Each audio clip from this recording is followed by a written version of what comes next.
Olá, turma, mais uma aula, mais um vídeo e hoje o nosso vídeo da nossa terceira aula vai ser falando sobre o projeto político pedagógico, o famoso PPP e a avaliação, ok? Lá na nossa página 6 da apostila vem dizendo assim, o projeto político pedagógico. Todo o trabalho educativo deve ser pautado em um planejamento reflexo, pois planejar é buscar ações para atingir o que foi planejado, para atingir o seu objetivo. Implica basicamente decidir sobre o que pretendemos realizar, o que vamos fazer, como fazer, para que e o que devemos analisar a situação, a fim de verificar se o que pretendemos foi atingido. Então, no final de tudo isso, vai haver uma avaliação do planejamento que você fez para ver se aquilo que você planejou, para quem você planejou, tudo que foi feito, você conseguiu os seus objetivos propostos. Dessa forma, é importante que todo o planejamento seja feito a partir do projeto político-pedagógico, pois é a própria organização do trabalho de ser desenvolvido na escola. Então, toda escola com seu projeto político-pedagógico e você se baseia nele para realizar o seu planejamento, a sua ação, tá? Porque dentro de um projeto político-pedagógico você vai ter um tema gerador no qual você vai trabalhar para desenvolver com a turma, com todas as turmas, com a escola, com todos, para que você possa conseguir um objetivo e transformar a vida dessa criança, desse adolescente diante da comunidade ao qual ele vive. Continuando. Projeto político-pedagógico é um instrumento teórico-metodológico que visa ajudar a enfrentar os desafios do cotidiano da escola, só que de uma forma refletida, consciente, sistematizada, organizada e, o que é essencial, participativa. Se não houver participação, direção, funcionários, aluno, professor, comunidade, pais, se não houver essa participação, esse projeto político-pedagógico ele não vai ter muita, como que eu posso dizer? Não vai surtir muito efeito, né? Vai ser só um papel. Para que isso aconteça, todos têm que estar embasados nesse princípio de mudança. Então, vamos lá, o PPP, a elaboração desse documento é fundamental para o bom andamento da escola, pois pode ajudar a equipe pedagógica, professores e comunidade a buscar ações para transformar a realidade existente e provocar mudanças no interior da escola, bem como o modo de agir de todos os envolvidos no processo. Então, é o que eu disse para vocês, tem que haver o envolvimento de todos para que haja a mudança. Vamos lá, avaliação, falando de avaliação agora, avaliação a serviço da aprendizagem. A avaliação é um dos componentes essenciais do planejamento. Eu costumo dizer que a avaliação ela é a parte principal, porque no final desse processo, se você não avaliar não só o seu planejamento, mas se autoavaliar como professor, você não vai chegar a lugar nenhum, tá? Então vamos lá, continuando, voltando à nossa apostila. Sendo ela determinante para o processo educativo. Ao se pensar em avaliação, devemos pensar em um instrumento como meio de diagnóstico, de investigação do processo, ensino-aprendizagem. Quer dizer, eu vou diagnosticar se aquilo que eu planejei estava correto, se aquilo deu resultado. Sendo assim, ela assume uma dimensão formadora, contribuindo para o desenvolvimento do aluno. E, ao mesmo tempo, permite ao professor verificar sua prática pedagógica. Então, olha aqui, ó. Não só avaliar o aluno, eu vou me autoavaliar também como professor se aquilo que eu planejei estava coerente com com a idade do meu aluno, com a disciplina que eu estou dando, se eu não estou exigindo mais do meu aluno do que ele tem para me oferecer. Então, toda essa avaliação é necessária que seja feita. A avaliação deve possibilitar o trabalho como um novo, numa dimensão criadora e criativa, que envolva o ensino e a aprendizagem. Então, vamos lá. Para Lima, ele diz que a avaliação deve servir para acompanhar o desempenho no presente, orientar as possibilidades de um desempenho futuro e mudar as práticas insuficientes, apontando novos caminhos para superar problemas e fazer emergir novas práticas educativas. No momento que eu avalio, que eu não só avalio o planejamento, mas o meu aluno me autoavalio como professor, eu só tenho que cada vez mais exigir mais, colaborar mais com esse aprendizado. Vamos lá. O outro parágrafo diz assim, ó. Zabala diz que, basicamente, a avaliação é considerada como um instrumento sancionador e qualificador, em que o sujeito da avaliação é o aluno e somente o aluno. E o objeto da avaliação são aprendizagens realizadas segundo certos objetivos mínimos para todos. Então, ele diz que o sujeito, né, dessa avaliação, ele tem que ser constante, o aluno ele tem que ser avaliado constantemente, no dia a dia, nessa prática educativa. Então, vamos lá. Percebemos muitas vezes que a avaliação da aprendizagem escolar para o educando é apenas uma ameaça. O aluno, muitas vezes, ele se sente ameaçado com a avaliação. Porque, praticamente, as escolas veem a avaliação como o quê? Como teste, como prova. E, na maioria das vezes, não deveria de ser assim. O aluno ele tem que ser avaliado no dia a dia, naquilo que ele te traz, naquilo que ele comenta em sala de aula, naquilo que ele ajuda, né, com uma colocação, com um colega. Então, eu acho que a avaliação é um ato contínuo, é o dia a dia daquele aluno, não simplesmente um teste, uma prova, seja lá o que for, né, algo quantitativo. Eu acho que a avaliação ela tem que ser qualitativa. Então, vamos lá. Ele diz que o aluno se sente ameaçado, isto porque, para ele, os objetivos a serem alcançados não ficam claros, e isso faz com que ele se preocupe com a essência de conteúdos, e assim com a mera resolução de atividades mecânicas, sem relacionar com o contexto no seu dia a dia.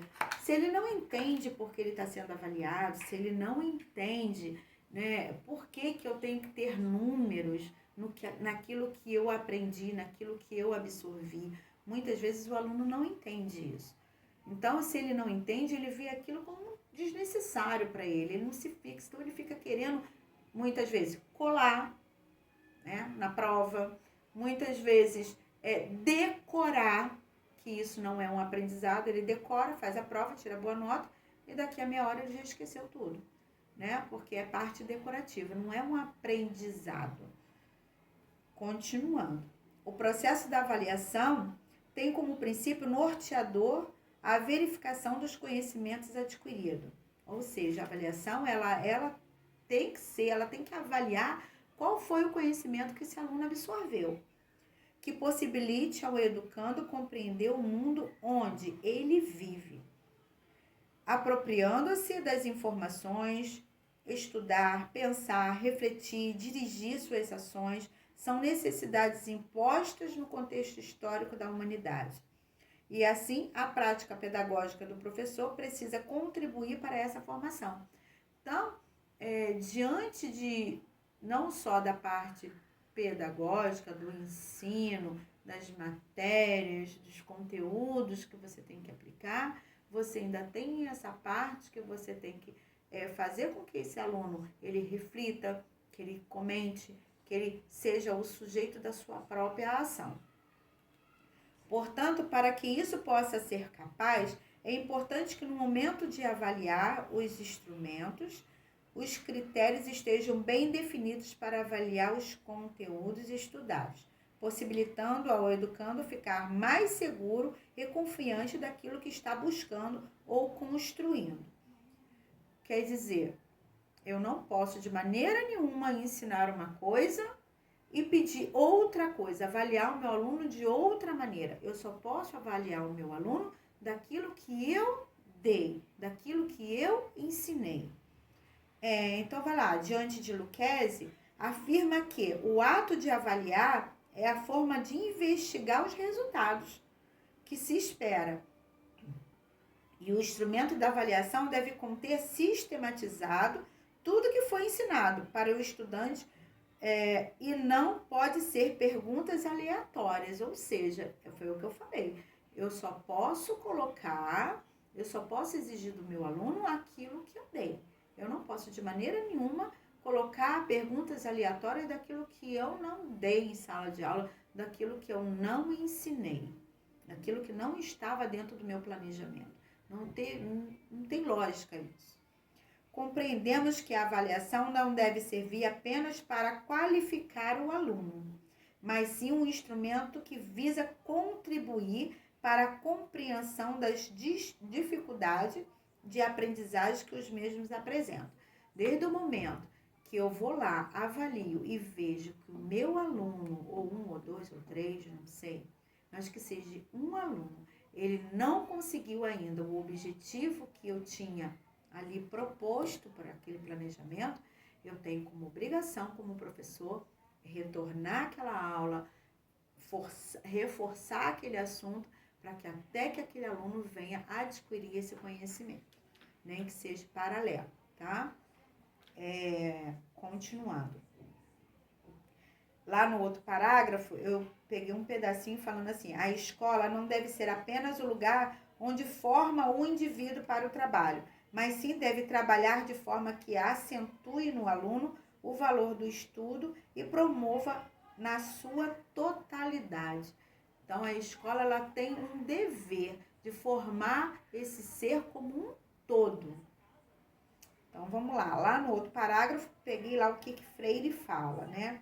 Ensinar exige reflexão crítica sobre a prática. Então, ensinar exige uma reflexão crítica. Eu tenho que ser crítico naquilo que eu ensino, naquilo que eu estou passando, de que forma eu estou passando, se eu estou sendo coerente, né? A minha prática assim, tem que ter, como que eu digo para vocês? Tem que estar dentro daquilo que eu planejei, senão fica tudo muito solto, os alunos não conseguem adquirir o conhecimento. Nesse contexto, entendemos que a prática educativa do professor deve partir sempre do ponto de vista da necessidade do educando. Então, eu tenho que fazer aquela análise, né, da minha turma, o que o meu aluno precisa, qual é a realidade desse meu aluno, para que eu possa, assim, montar o meu planejamento mediante aquilo que eu tenho, com a turma que eu tenho, com os alunos que eu tenho.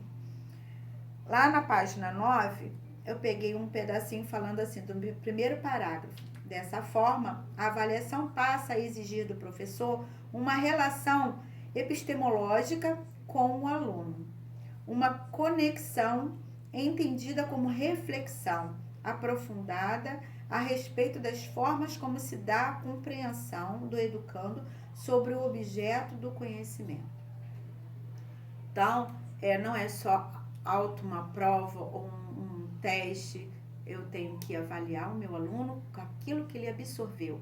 Qual foi o conhecimento que ele teve diante daquele planejamento, daquilo que eu expliquei, daquilo que foi dado em sala de aula. Lá no terceiro parágrafo da página 9, eu peguei assim, logo no comecinho.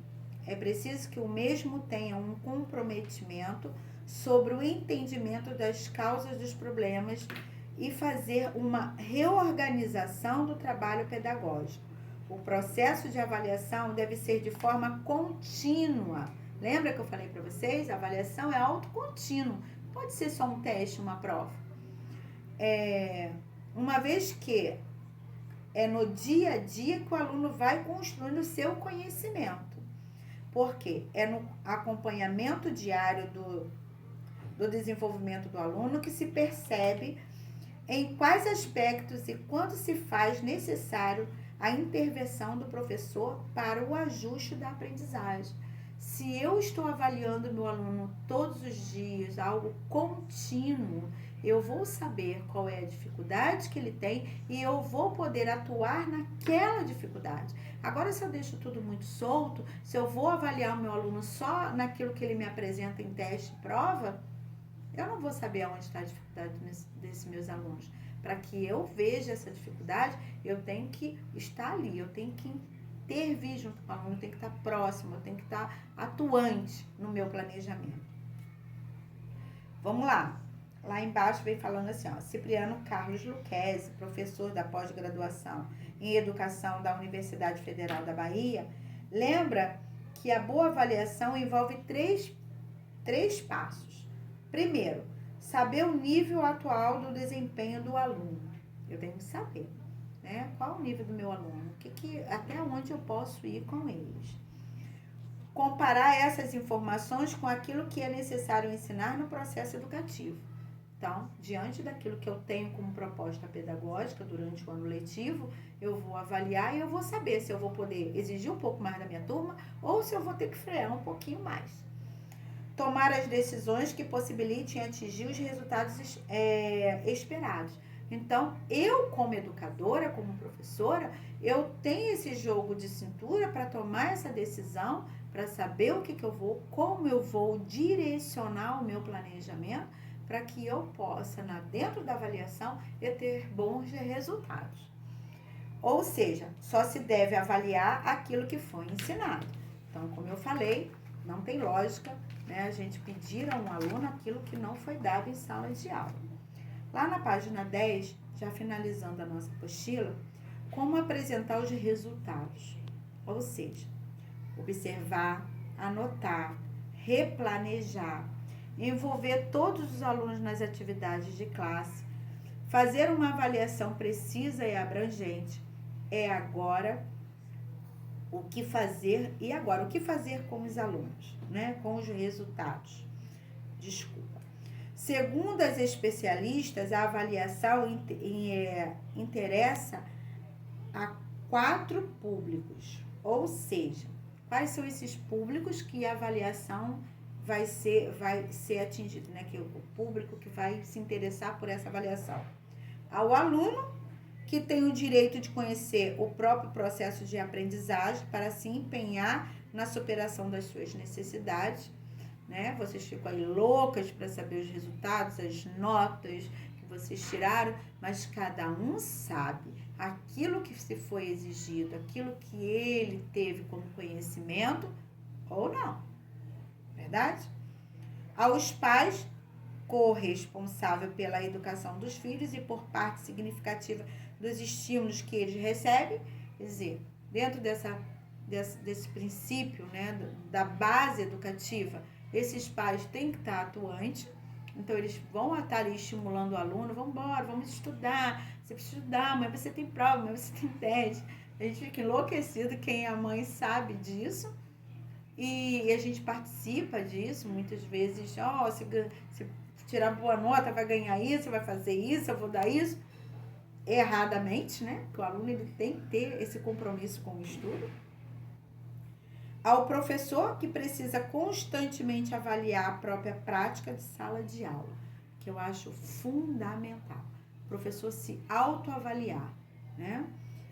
E a equipe docente, que deve garantir continuidade e coerência no percurso escolar de todos os estudantes. Cipriano Lucchesi diz que, enquanto é avaliado, o educando expõe a sua capacidade de raciocinar. Quanto ele está sendo avaliar corretamente, gente.